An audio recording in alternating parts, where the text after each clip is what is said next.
Fourth quarter is here, and this is the best time of the year to buy a home here in the greater Phoenix area. Why? Inventory is up. You know, we've had such low inventory, and in the last 10 weeks, we've gone up by 22%. And I've been out there with buyers, and that makes a difference on your choice for homes. Now, also, most of these sellers, they're going to be ready by the end of the year to close on these homes. So what does that mean? That we're seeing more price reductions than we've seen all year, which is normal.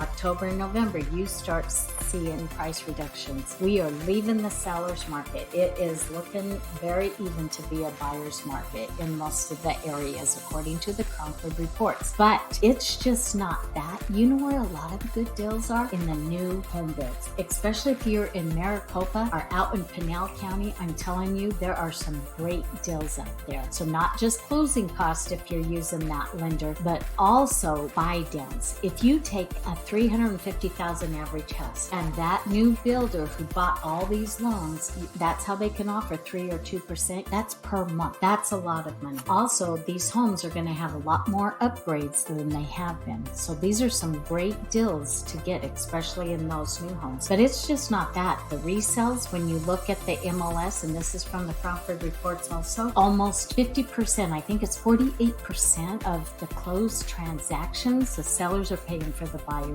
closing costs right now. That is huge. That's like an average of $10,000, right? Okay. Now, if you go out in the surrounding area, it's 70% of it.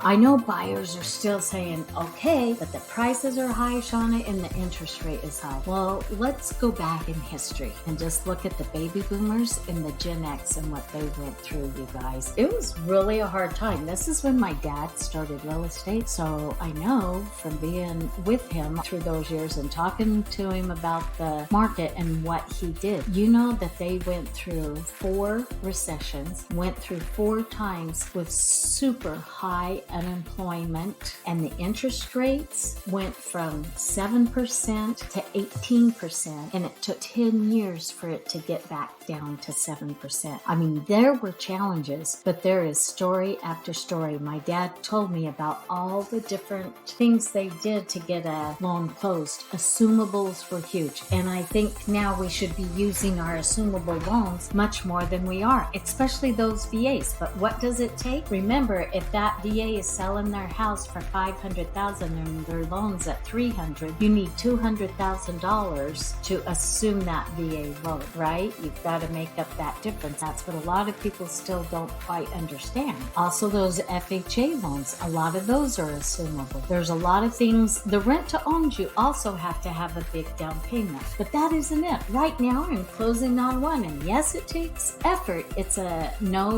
down payment assistant, a DPA loan. So he's not putting any money down. We got the seller to pay his closing costs, and he's getting into a home a lot cheaper than his rent was. 5 bedrooms for all of his kids, and so it totally works out great.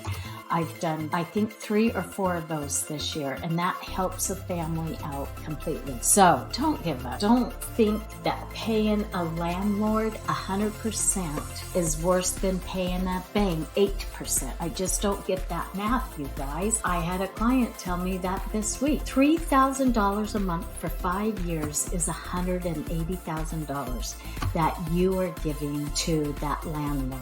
I promise, figure out what 8% is. It's not even near what that is. So if you're thinking of owning a home, give me a call. Let's figure this out. Let's have you talk to a great lender. Let's get you ready and into a home. Shawna Jones with Realty One.